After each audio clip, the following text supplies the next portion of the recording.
ஆசிரியருக்கு அவ்வளவு மரியாதை. ஆனவங்க அழகா ஒரு விழா நடத்துறாரு, ரொம்ப மகிழ்ச்சியான விழா.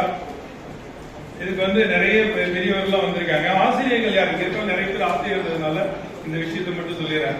ஆசிரியர்கள் ஏற்றி வைக்கும் ஏணிகள், கரை சேர்க்கும் தோணிகள். அவர்கள் மரம் போல அதில் எத்தனை குடிகள் படர்ந்தாலும் அவர் ஏறிக்கொண்டே போவார்கள். மாணவர்கள் போய்கொண்டே இருப்பார்கள், படர்ந்து உயரை சென்று விடுவார்கள். அம்பேத்கரை பத்தி ஒரு செய்தி சொல்ல. அம்பேத்கர் அம்பேத்கருடைய பெயர் அல்ல, அவருடைய பேர் பீம்ராவ் தான். ஆனால் ஆசிரியர் பேர் அம்பேத்கர். அவருடைய பெயரை ஏற்றுக்கொண்டு ஆசிரியருக்கு பெருமை சேர்த்தார். டாக்டர் ராதாகிருஷ்ணன் தன்னுடைய பிறந்த நாளை என்னுடைய பிறந்த நாளை கொண்டாடுங்கள் என்று சொல்லி ஆசிரியர்கள் எல்லாம் கொண்டாடுங்கள் என்று சொன்னார். அது எவ்வளவு பெரிய செய்தி. நிறைய செய்தி இருக்கு, அதெல்லாம் விட்டுருந்தா. அப்புறம் மாக்கோரா என்று அழைக்கப்படக்கூடிய எம்ஜிஆர் ஐயா, எம்ஜிஆர் தன்னுடைய குருவிற்கு எல்லாருக்கும் பரிசு கொடுக்கிறாரு. ஆனா தன்னுடைய குருவுக்கு மட்டும் அவர் பரிசு கொடுக்கல. அவருக்கு ரொம்ப கஷ்டமாயிடுச்சுன்னா அது முதல்வர் மறந்துட்டாரு. அப்புறம் அவர் கீழே உட்காந்து இன்னொருத்தர் கேள்வி தந்து, என்னுடைய குருவுக்கு நான் பரிசு கொடுக்க கூடாது, அவர் தான் கொடுக்கணும், காலில் விழுந்தாங்க. அவன் வீட்டுக்கு அப்புறம் ராதாகிருஷ்ணன் வீடு வரைக்கும் ஆசிரியர் தலையில பல்லக்கில தூக்கிட்டு வந்தாங்க. அப்படி ஆசிரியர்களை கொண்டாடக்கூடிய நாடுதான் முன்னேறும்.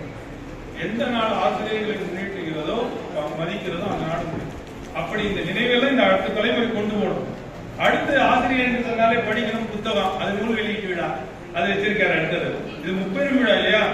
நூல் வெளியீட்டு விழா, அடுத்து ஆசிரியர் விழா, அடுத்து இன்னொரு விழா என்னங்க, விருது வழங்கும் விழா. முப்பெரும் விழாவை கொண்டாடிட்டு இருக்காரு. நூல் பத்தி நம்ம சொல்லிடலாம். நீங்களும் நிறைய சொல்லியிருப்பீங்க. ஆனா தமிழ்நாட்டுல நிறைய பேர் வந்ததுனால எங்களுக்கு மகிழ்ச்சி ஆயிடுச்சு. படிக்காத வரை அதுக்கு ஆயுதம், படித்து விட்டால் அது ஆயுதம். அது 24 மணி நேரம் ஆசான், எப்பொழுதும் அறிவு காட்டு தரும் ஓசான். புத்தகங்கள் மூடியே இருந்தால் குப்பை, திறந்து படித்தால் வறுமைக்கு குட்பை.